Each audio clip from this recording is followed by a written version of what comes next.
right, so we're about to interview a real estate investor friend of mine, Courtney, and I'm gonna let you guys see one of his toys. He comes from like the GTR crew, but now he has this brand new, beautiful GT3 RS.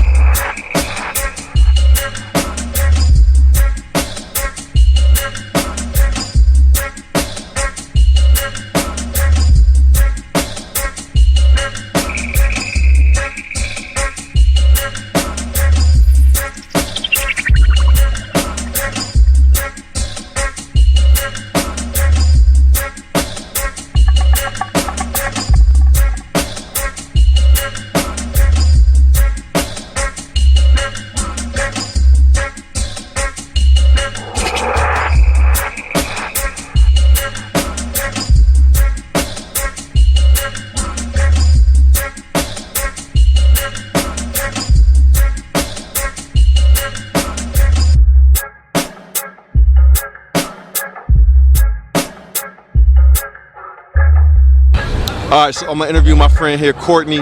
He's another real estate investor in Columbus, Ohio. How long you had this GT3? Today, maybe about 30 days. And you came from a GTR, right? Came from a GTR. Yep. And so how you enjoying the GT3 RS? Well, it was kind of hard coming out of the GTR because I'm more of a turbo guy. Mm-hmm. But just GT3 is just a different kind of power. It's more of a fun car. It's more of an older driver's car. It's more for, you know, a more man car. The GTR is kind of feeling too boyish in it after a while. Boy racer. Boy racer. Now you got man racer. Man, I like that old school authentic feel that the Porsche keeps, you know, on their cars. So I'm really happy with it. I think I made the right choice. So. My man. All right, so my man Courtney right here is another real estate investor in Columbus, Ohio. I got some things I can learn from him because like most of the houses that I like rehabbed and flipped were in my zip code that I was like more familiar with, homes that were like 10 to 15, maybe 20 years old type of, you know, homes. Yeah. So I was a little bit afraid to go into like the Linden area, the area where I grew up in 43205 because the houses were a little older. Yeah. So I was afraid of like basement and stuff like that. But you got into the Linden area, the average, what would you say is like the average age of the houses like that you were dealing with? Oh wow.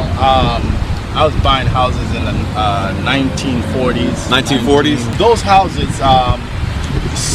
depending on some of the streets are older than some. Some of the properties you'll have foundation issues, but I try to stay away from foundation issues because I just dived fully into this about almost 2 years now. Okay. So when I got into it, I was a bit timid to go with stuff that had any foundation issues because I didn't know if I was going to get into major contractors. Same with me, yeah. So I kind of stayed with cosmetics. A lot of those houses, their basement do have foundation issues, but they're overlooked by a lot of the agencies like Section 8 and stuff like that because they're familiar with the whole process.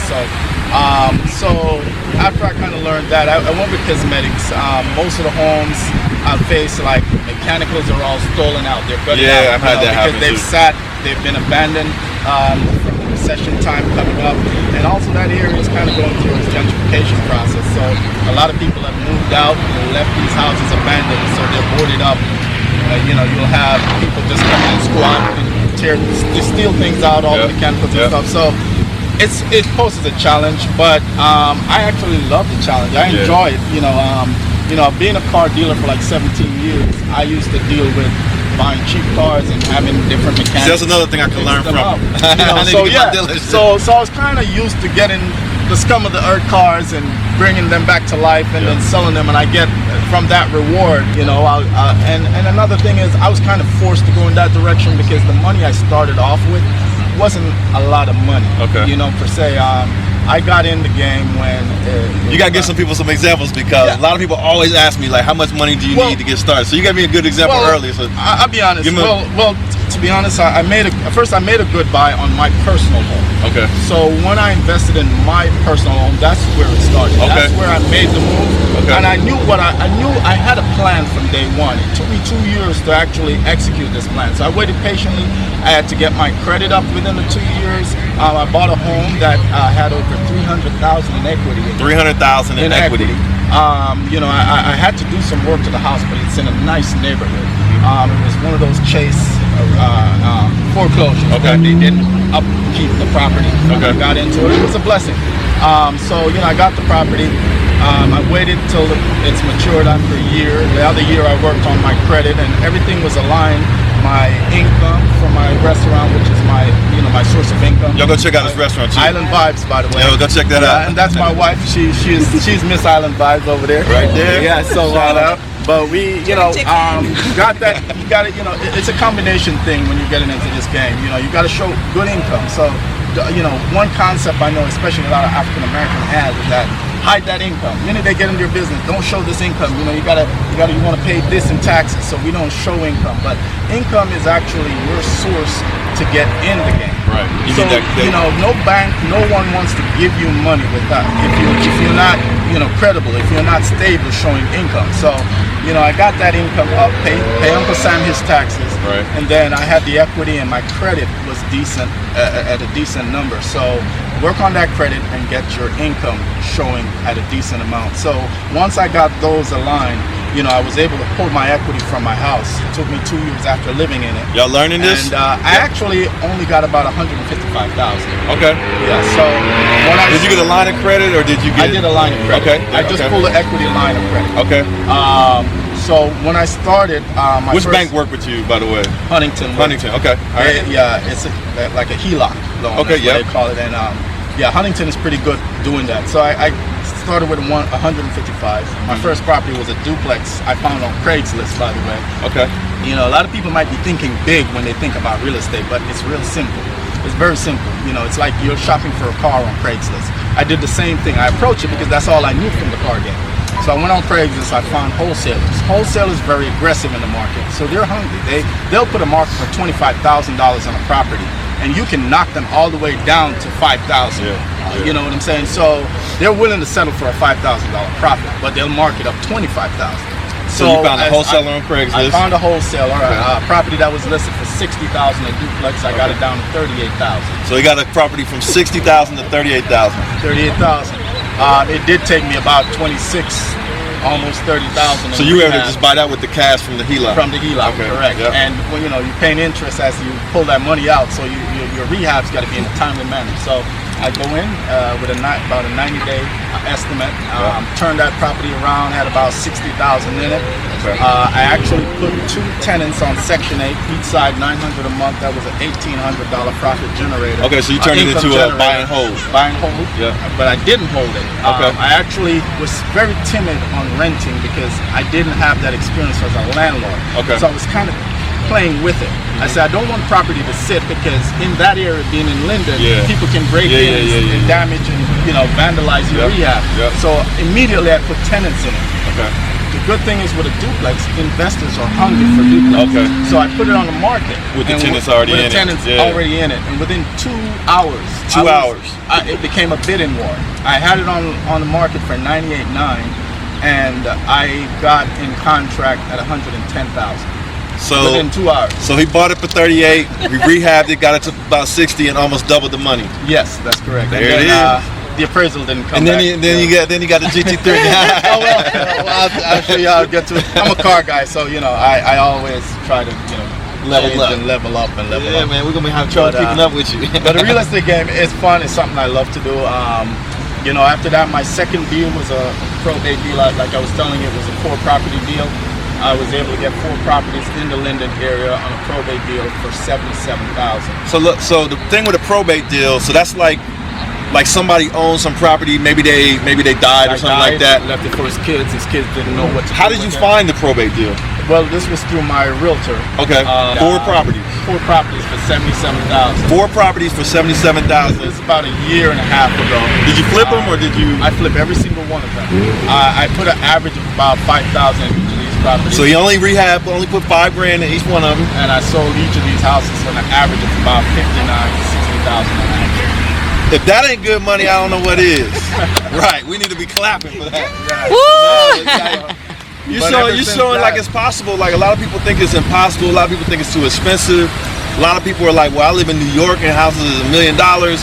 But they can go, if you're in the United States, you can go anywhere. It's money is money. It doesn't matter where you're at. Money is money. So tell them where you're from originally. I'm Jamaican. What part of Jamaica? I'm from St. Anne, Jamaica. Okay. Ocho Rios. That's where Dunn's River Falls is. That's where the beaches are and all of that. So yes, sir. You have Montego Bay, you have Negril, you have Ocho Rios. That's all the coastal lines. I'm on one of the coastal lines. I'm in Ocho Rios. I'm in down there. Yeah. My family's Caribbean, so. Oh, okay. Good. Yeah. So, oh yeah. And I mean, you know, to answer that question too, you were saying a lot of people wonder what it takes to get in the game. Now, you know, I was telling you earlier, I had a friend who saw what I was doing, and he wanted to get in the game. He was driving semi-trucks. Okay. And he sold his truck, and you know, he wanted to know the same thing. How much does it take? Yep. And at the time, he had like $22,000. We found him a house for $29,000. We have that house at about $8,000, and he's in contract right now for $84,000. wow. So if you want to, so how much you say? How much was he in for? He bought the house at $29,000 and put $8,000 in it, so that's about 37,000. He's in contract at $84,000 right now, and it's an FHA loan. And you showed him the game a little bit. I showed him the game. So there's good people out here. Yeah. So you know, I would say, you know, you're 30,000, 35, 40,000. You can do this. You can make it happen. There it is. Tell them about the 13.5. 13.5. Yeah, that was my biggest property, biggest challenge, and it's actually what made me realize I can do this. I can face anything in the real estate game in terms of rehab. How long ago did you get that property? I've had that property for 8 months now, and it's taken me the 8 months to rehab because of COVID. It's slowed up the city. This house had a little bit of fire damage on the front. Okay. A wholesaler listed it for $29,000. Like I said, these wholesalers, they put a high markup on it. I got that house for $13,500. $13,500. At closing, I realized the wholesaler gave the owner only $8,500 on that deal, and he kept the rest. So he was going to be making a kill on it. But you know, I talked him down on the price, $13,500, and that house, I'm scheduled to finish in that house in about 2 weeks at about $55,000. That's what you got into it? That's what I will have into it when I'm done. That's what I budget to have. Now the comps in that neighborhood is over 100, like maybe between 100 and 120,000. You're about to double your money again. So again, that's 100% markup, at least in profit. You gonna hold on to it? I'm gonna hold on to it. I'm holding this year, right? By the way, I'm holding my properties this year. Yeah, see what the market does. See what the market does. So I gotta promise you that I'm gonna show you this experimental project I got going. It's a new build. Oh yeah. So if it works out, it might be, you know, new builds. So like I'm interesting. Yeah. This is my second. So I built one that I did that is a little bit different, but this time I'm building with a builder. Right. So we're gonna see what happens, man. If it works out, it might be something you can get into as well. Oh, absolutely. I mean, my message really is, you know, and I think it's based on most of my experiences doing a lot of things, and I've just done anything I put my head to. I just do it. So I'd say to people, keep it simple. It's really simple. You know, I've had a lot of people come to me and say, hey, they know this way how you can save and do the real estate game and don't pay taxes here, or save on this, or you can use other people's money. And I hear all these kind of things, and maybe for me, I don't want to say I'm slower when it comes to that kind of stuff, but I've just kept things simple. You find a way how to acquire your capital. That's the most important thing. You have your capital, and you got to know what it takes to do it. Like I said, 30,000, 40,000, you can do it in the area that I do. You know, if not, you find an area that is doable with 30, 40. Now, if your guy can get 100,000, great. You can get 100,000. You might be able to go in other areas and do it. But it's really keeping it simple. I buy a property before I pull the trigger. I just do the comps. I look at what other properties are selling for in the area. It's basic stuff, and you buy low. You budget right away what you're going to have to put in this property. You vision how you would want this property to look if you're going to flip it, and you know, and then you go from there. Once everything add up in the numbers, you stick to that number. Just stick to that game plan. You say you want to go in at buying it at 40, you want to finish rehabbing at say 55, and you want to sell it for 100,000. So all that I can do before I even pull the trigger to buy this property. So and the way I say it is just keep it simple. There's really no, you know, people might make it look like there's some rocket science to this. It's really ABC. As long as you have the will to do 100 of those type of deals, that money will come. And money is money. You know, if money is money. I enjoy what I do, so that's the main thing too. Make sure it's something that you enjoy doing, not just because, hey, you hear it's lucrative and it makes money. I see a lot of guys jump into things because their friend is doing it and say it makes money. Make sure it's something you like, because that will keep you going. Once you like it, it will keep you going. You know what they're gonna ask me at the end of this video? They're gonna be like, when is your YouTube channel coming out? Maybe soon, Island Vibes. Y'all check out the restaurant Island Vibes on what's the address? In Windsor, 1558 Cleveland Avenue. Authentic Jamaican food. Jerk chicken on the grill all year long. Snow, winter, shine. It's there. Oxtails, bread snapper. It's there. Yeah. Y'all work on the Sundays too?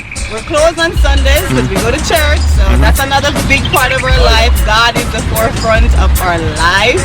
And you know, that's number one. So with him, everything else falls into place. There it is, Island Vibes. Check them out. Yeah. Shout out to Courtney and the beautiful GT3 RS. And thanks for sharing your knowledge with the people, because a lot of people, like, you know, they see one person talking about real estate and they think it's like far-fetched concept, but there's other people out here just like Courtney that are making it happen. So which one's your favorite car so far?